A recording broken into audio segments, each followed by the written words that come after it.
My name's Toby Olié, and I'm the puppetry designer and director of Spirited Away. My name's Daisy Beattie, and I'm the puppetry co-designer and supervisor for Spirited Away. So we started creating the puppetry for Spirited Away in summer 2021 with a development workshop in London, making loads of prototypes out of cardboard and foam, where we really road tested each idea and each character to see which of them should be a puppet and how puppets would be used in the show. And then later that year, in autumn 2021, we started making the set of actual finished puppets for the original Japanese production that opened in March 2022. Then, in 2023, we finally got to go over to Japan to see our puppets live on stage. COVID restrictions before then had prevented us from being there. And we also took check of all of the little changes that had been made during the first performances of the show, so that when we then started to create the second set of puppets for the London show, we were able to make those changes, incorporate them in our new designs along the way.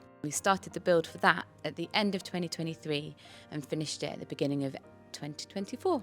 So when it came to designing the puppets, it was an intimidating prospect. There's obviously a lot of beloved characters in this film, and I think I was really aware of wanting to do justice to the kind of fandom of this film and how much people loved it. So I actually started looking quite a lot at fan art online and how different people had interpreted the characters, whether that was in a painting or a digital rendering or a sculpt or in felt, all those kind of different ways of seeing how people interpreted the kind of texture or skin or feathers of certain characters.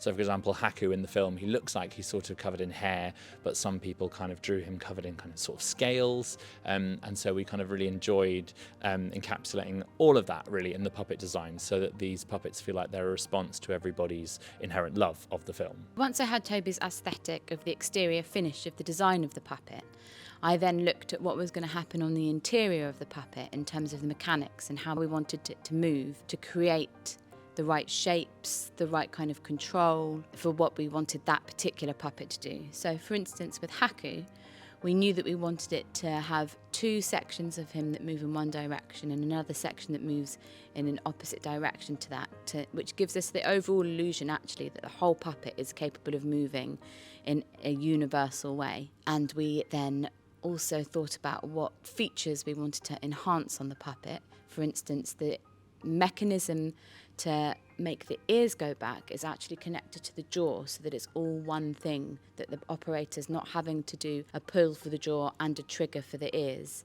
They're connected. And the ears themselves, though they do have mechanisms to pull them back, they also have secondary movement, which just allows them to stay alive even when the puppet's being moved and the ears aren't necessarily being triggered, which is quite a nice little effect to have on stage.